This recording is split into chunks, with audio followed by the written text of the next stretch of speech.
I've been an instructional designer for about 10 years. It's creative, it's educational, and it pays quite well. I'm going to tell you how I became an instructional designer without a degree in the area, or a master's in instructional design, and still managed to make a career that worked. In 4 job moves, I progressed from complete noob to senior instructional designer. I'm going to give you a recipe for how you can do it yourself. None of us come out of the womb fully formed. And so too, it is true of our formations professionally. As an educator, I had started teaching by using my own materials that I had developed. By the time I was the head of exams at a school in Brazil, I had been tasked with designing a syllabus and all of the instructional materials for a project between my school, the British Council, and the government program called Ciências Sem Fronteiras, which kind of meant something like Science Without Borders. In some ways, this was my first instructional design job, and I didn't even realize it.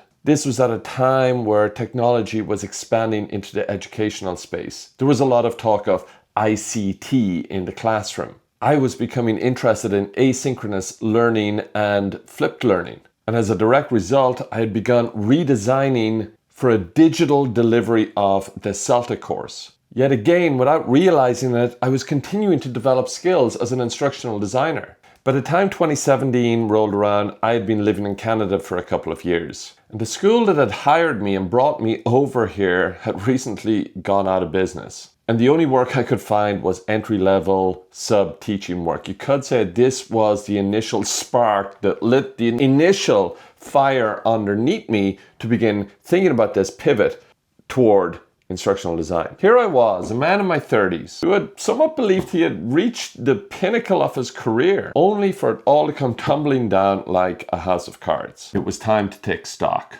I asked myself, what skills outside of the classroom do I already have in my possession? And to that question, I said to myself, well, I can make a good PowerPoint, and I like tinkering around with iMovie and GarageBand. And maybe I'd even gone as far as opening up Photoshop once or twice in my life. Better than nothing, I guess, off to a strong start. It was at this point that the negative talk actually began. My internal monologue was telling me that nobody would be ever anyway interested in my PowerPoints. That little voice inside told me, just get back to teaching and try and get yourself another good CELTA teacher training job. But the fire had been lit underneath me. I knew that going backwards would not allow me to move forwards. As much as I loved CELTA and teacher training, I knew that staying primarily in that role, I couldn't get the kind of stability that I was looking for. And so I made a conscious decision to put that negative voice down and to start to listen to the more positive voice inside, which said things to me like, not everyone can do what you can do. Remember that experience when you were in Brazil designing the materials for the government and the British Council? That was instructional design.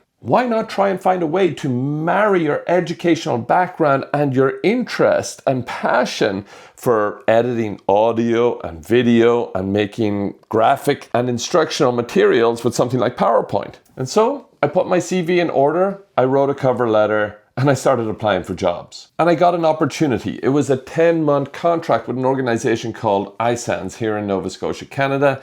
That's an immigration settlement organization, helping new people into Canada get used to life here and to get up and running. My foot had now gotten in the door. As I mentioned, it was a 10-month term position, so it wasn't fully the stability that I was really craving. But it did put me on a regular wage of about $37,000 if you were to average it out over the year. Now, at that time, the average income in Nova Scotia was about $52,000, so well below the average. But, you know, living frugally, I could just about pay rent and buy groceries, but very little else. But what about the work itself? You know, my background had been in teaching English and training teachers to be English language teachers. And I had been tasked to create e-learning for new immigrants in Canada. The subject matter itself was quite challenging. It actually had me teaching ideas rather than purely practical, implementable, actionable subject matter, which I had been used to. However, now I was a junior instructional designer. I will always say I'm grateful to this job because it gave me the first opportunity to learn storyline and to learn Adobe suite products. However, not to any standard that I could consider myself senior. However, now I did have some experience. So I added it to my CV, and now it was time to look for something that was more my speed. And so my second job as an instructional designer, which taught me it wasn't just pure determination that was going to push me forward, but I needed to find a love for what I was doing and to have interest in it. For it was these things that would keep the imposter syndrome at bay. Now, maybe I was overconfident, but I went ahead and applied for a bunch of jobs and landed this second job at a law firm. They were looking for a junior instructional designer to create some e-learning modules that they had as part of their educational plan for the year. Now, moving from the previous job to this one, I received approximately a $20,000 increase in pay. And now I was earning about $2,000 more than the yearly average where I live. However, I was still on a term contract. This time it was a maternity leave cover that I was in for, and I was in for about 14 months. A time which would bring us up approximately to the beginning of COVID, but more on that a little bit later. It was this moment in my career that I learned a new piece of terminology, at least for me at the time, and that was SME, Subject Matter Expert. This taught me that I no longer needed to be the expert in the subject. My job was to take somebody else's expertise and to convert that into an engaging and positive learning experience. Simply put, this was a definition of an instructional design. I was almost 2 years into the job, and only then did I know actually what I was doing. And so now I began to realize that I could leverage my skills with PowerPoint, with audio editing, with video editing, and indeed to develop that into e-learning. Those interests and that creativity I had now had a vector through which I could channel this impulse. I still had a lot to learn, but with my foot in another door, I had a chance to continue doing instructional design. In this job, I learned Adobe Captivate, which is a direct competitor to Storyline 360.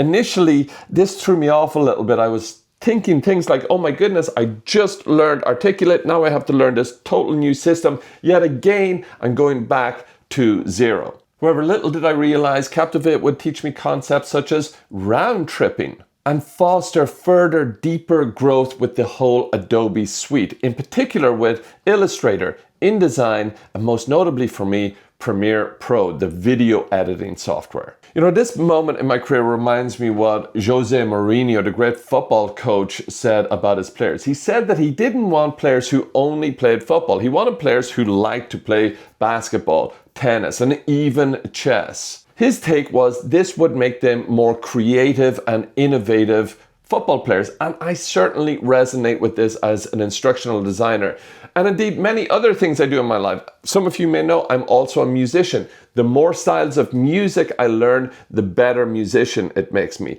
The more styles of instructional design, the more instructional design tools that I learn, the better instructional designer that I become. So rather than this being a threat to my career as an instructional designer that I had to learn Adobe Captivate, it was actually a huge opportunity for growth. And from that growth, it was time for my third job. This one seemed like it was the promised land, but was it maybe just more apprenticeship of failure? With this third job, I had reached earning parity with the best job I had ever had as an English language teacher trainer. It was actually the first job I had when I moved here to Canada. So it took me a number of years to get back to that parity. It had taken me about 10 years, a little bit less, 9 years in the world of English language teaching to reach the highest position.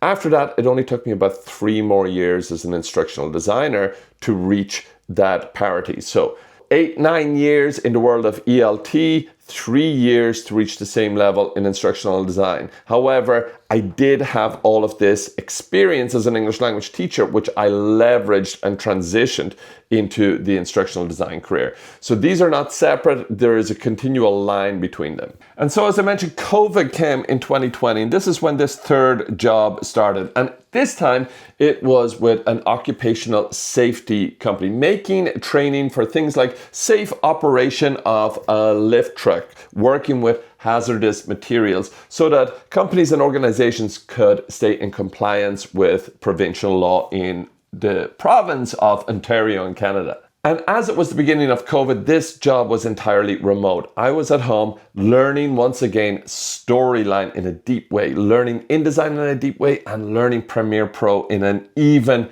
deeper way. I also had opportunities to continue learning things like Illustrator and Audition. My screencasting and my video editing started to become honed and efficient. So much so that later on in my job with this company, I won a curriculum design company, to which the head of curriculum told me, winner, winner, chicken dinner. And the CEO of the organization was heard to say, and I quote, "F yeah," when he saw my submission. A couple of months after this moment, my old law firm came knocking on the door asking me to return, this time as the lead of their technology training at the firm. By now, I had been doing YouTube for quite a while, and so my skills with Premiere Pro had grown and grown. I had continued to learn about storyline, and this time back at the firm, we were no longer using Captivate. They went with my suggestion to use storyline. It was now 5 years into my career as an instructional designer, and I had smashed through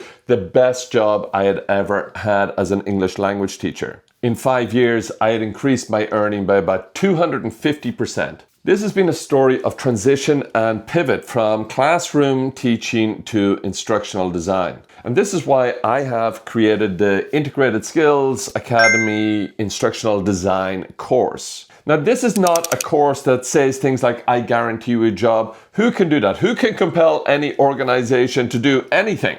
We're not the government after all. However, what this course does do for you, it allows you to draw on my experience to point out to you exactly the places you need to start and pivot along your own career toward instructional design. It gives you a head start and helps you to avoid the mistakes that I made along the way. And it provides you with insights and mentorship along that journey. But to help you get started on said journey in this video, I have prepared what I'm referring to as a set of ingredients that I've taken from my own experience and past toward where I am as an instructional designer to help you maybe apply to your own context and consider what's right for you.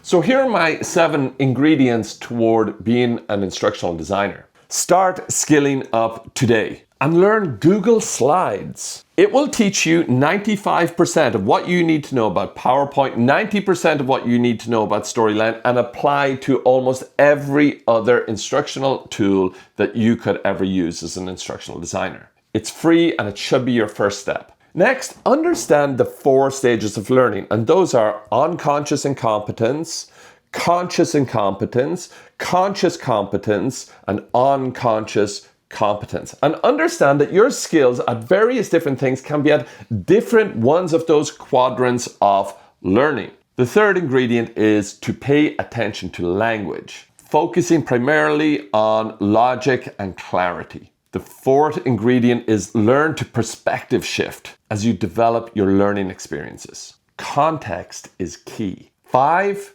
start getting demonstrable experience today. Remember, with me, I started off by hobbying, by learning without realizing I was even learning. I invite you to look back on yourself as a whole person and ask yourself, what skills do you have at your disposal that are in service of the pursuit of this career pivot towards instructional design? 6 is going to be apply for jobs and know that it's a slog. Do take on freelance and side hustle jobs. However, always keep in mind your capacity. If you're feeling the burnout begin, then take stock, maybe step back, give yourself a little bit of time. You don't want to be doing every little job and then miss the big opportunity. And 7, my story has taken the better part of a decade to get to where I am today. And it's still ongoing. Give yourself space to know that this pivot can be somewhat imposter syndrome inducing for a while at the beginning. But that's okay. As you acquire any skill, that feeling will subside. Slowly at first, but then almost all at once. For more on this mentality, check out my video on the dip, which really dives deeper into this whole idea of pivoting to a new career. and the challenges that come along with it and how to face them successfully. And check out the Integrated Skills Academy Instructional Design course. You'll find links to everything about that in the description of this video. And the comments on all of the other interaction buttons down below are live and active. For me, years later, was pivoting from pure CELTA teaching and teacher training worth it? Was it a worthwhile move? I would have to say, for me, in my circumstances, it has been great and a highly rewarding move. Is instructional design the next move for you?